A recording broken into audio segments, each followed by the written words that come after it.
नबी पाक ने फरमाया यूं ना कहा कर कि या अल्लाह चाहे तो दे चाहे तो ना दे, जब मालिक से मांग तो कहा कर या अल्लाह तुझी से मांगना है, मैं लेके उठूंगा, तू मुझे देगा। फरमाया जितना तेरा यकीन कामिल होगा उतना ही अल्लाह तुझे झोली भर के अता फरमाएगा।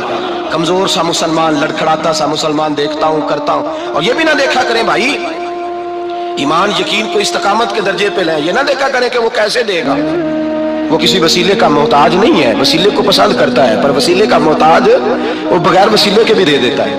हर आदमी माँ बाप के जरिए पैदा होता है, अगर पैदा करना चाहे तो जनाब ईसा को बगैर बाप के पैदा कर देता है, अगर पैदा करना चाहे तो हजरत आदम को बगैर माँ और बाप के पैदा कर देता है। जब यकीन रखे, यकीन, कुरान मजीद पढ़िए, हजरत मूसा अलैहिस्सलाम फिरौन के दरबार में खड़े हैं, चारों जानब दुश्मन ही दुश्मन है, जादूगर आ गए, उन्होंने सांप छोड़े, हजरत मूसा के हाथ में डंडा था, हजरत मूसा कहते हैं अल्लाह क्या करूं, तो अल्लाह ताला ने फरमाया अपना सांप फेंक दो।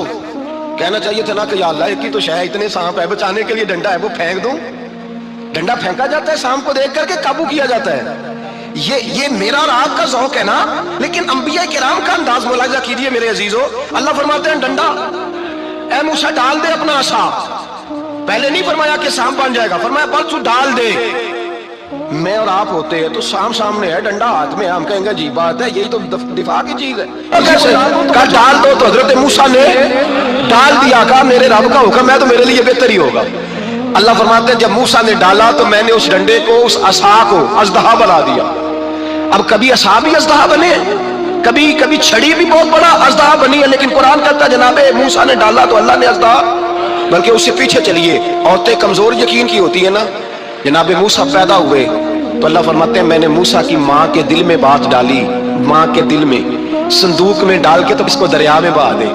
और भाई संदूक में कह सकते हैं ना ऑक्सीजन कैसे जाएगी, और दरिया में बच्चे बचने के लिए डाले जाते हैं कि डूबने के लिए डाले जाते हैं। माँ के दिल में यकीन कमजोर नहीं था माँ का, अंबिया के माँ बाप मुवहहिद होते हैं, दीन को मानने वाले, माँ के दिल में अल्लाह ने बात, अल्लाह कुरान में कहते मैंने वही की, मैंने इल्का किया, मैंने बात डाली।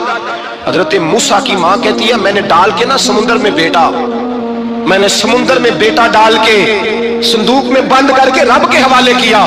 आप फरमाते हैं मेरे मालिक का भरोसा किया तो फिर मेरे मालिक का काम देखो, कमाल देखो, यहाँ में डाला, अल्लाह ने फिरौन के घर में मेरे बेटे की परवरिश करा दी। ये यकीन कि हजरत मूसा के पास कौम आई, कुरान पढ़िए, कहा जनाब पानी चाहिए, का मूसा लिखाओ मिही, मूसा ने अपनी कौम के लिए पानी मांगा, हमने कहा फन फजरत मिन हुस्नता आशरता आईना, अपना डंडा पत्थर पे मारो।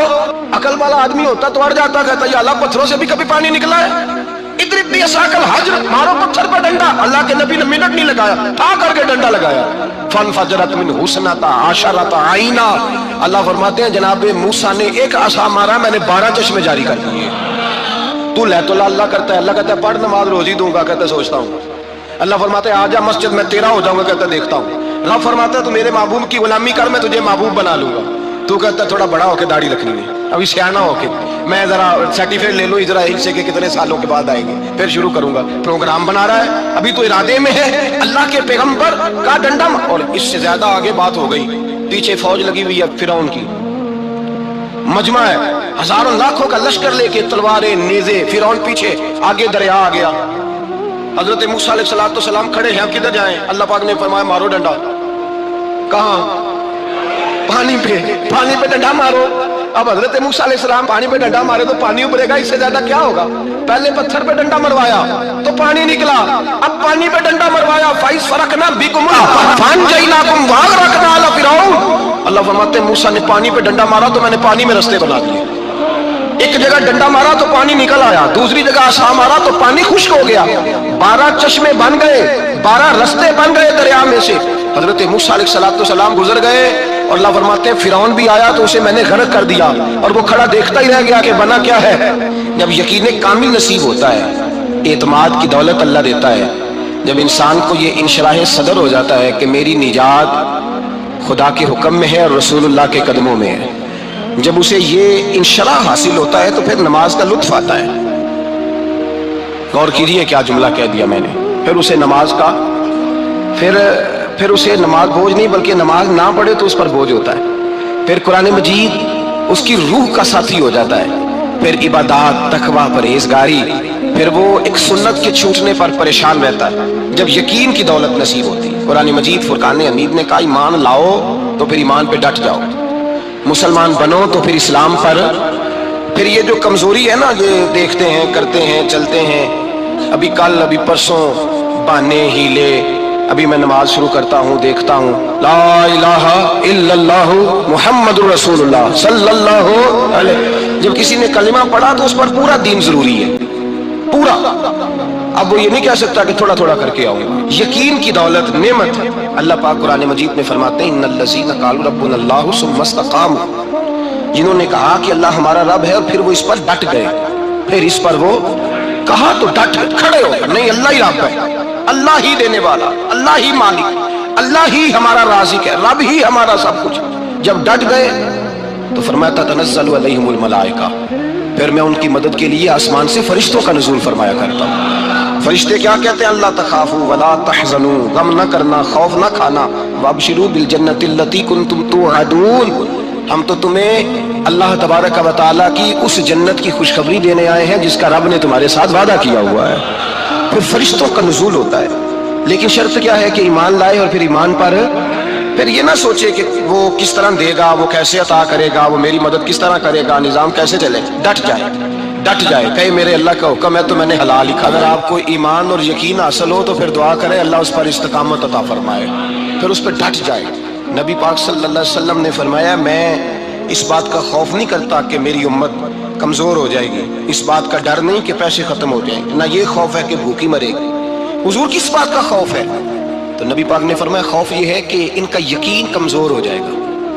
یاد رکھیں اگر اعتبار نہ ہو تو گھر نہیں چلتا، تو اگر اللہ رسول پر یقین کامل نہ ہو تو پھر بندہ مسجد نہیں آ سکتا، پھر اس کا دین نہیں چلتا، پھر اس کے لیے مشکل ہے نماز، پھر اس کے لیے مشکل ہے راہ خدا میں خرچ کرنا۔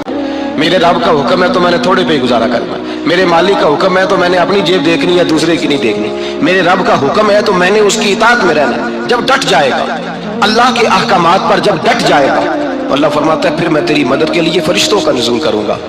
نبی پاک صلی اللہ علیہ وسلم نے فرمایا دو دولتیں اگر کسی کو اللہ دے دے تو سمجھے اللہ نے اسے دنیا کی سب سے زیادہ دولت عطا فرما دی۔ یا رسول اللہ وہ کون کون سی چیزیں ہیں؟ فرمایا ایک جس شخص کو اللہ نے معاف کرنے کی دولت عطا کر دی، جو معاف کرنے لگ گیا، جس کی طبیعت میں درگزر آ گیا، جو معاف کرنے لگا، غلطیاں معاف کرنے لگا، جس کو ایک دولت یہ مل گئی، اور دوسرا میرے مصطفیٰ نے فرمایا جسے اللہ نے یقین کی دولت عطا فرما دی۔ جس کو یہ دو دولتیں مل جائیں، ایک درگزر کرنا، دوسرا رب رسول پہ یقین کامل رکھنا، اسے کائنات کی ہر شے مل گئی۔ میرے نبی پاک نے فرمایا جب بھی دعا مانگو خدا سے یہ دو نعمتیں مانگا کرو، عرض کیا کرو اے اللہ درگزر کی دولت عطا فرما، اے اللہ تو ہمیں یقین کی دولت عطا فرما، ایمان کی قوت اور پختگی نصیب فرما۔ میرے بھائی حضور نے فرمایا مانگ کے لو۔ کمزور ایمان والا شخص کسی کام کا نہیں ہوتا۔ جس آدمی کے ذہن میں شک کا بیج ایک دفعہ جنم لیتا ہے وہ آدمی تو غلام سے بدتر ہے۔ بے کیف سجدہ، روٹھی روٹھی سی عبادت، اس کی زندگی کیفیات سے خالی ہے۔ جس شخص کو پتہ چل جائے نا لوگ میرے مخالف ہیں، اس کا تو سجن رہتا ہی کوئی نہیں۔ اصل بات یہ ہوتی ہے کہ یہاں سوچ بیٹھا ہے کہ دنیا میرے خلاف ہے، یہاں مخالفت یہاں بیٹھ گئی ہے، دو بندے باتیں کر رہے ہیں تو پریشان ہے، میرے خلاف ہی لگے ہوئے ہیں، میری ہی بات ہو رہی ہے، کیونکہ اصل تکلیف کہاں ہے؟ اور اگر یہاں یقین کامل ہو گیا نا کہ سارے مجھ سے پیار ہی کرتے ہیں، تو پھر دو بندوں کو بات کرتا دیکھیں گے تو یہی سوچے گا میری تعریفیں کر رہے ہیں۔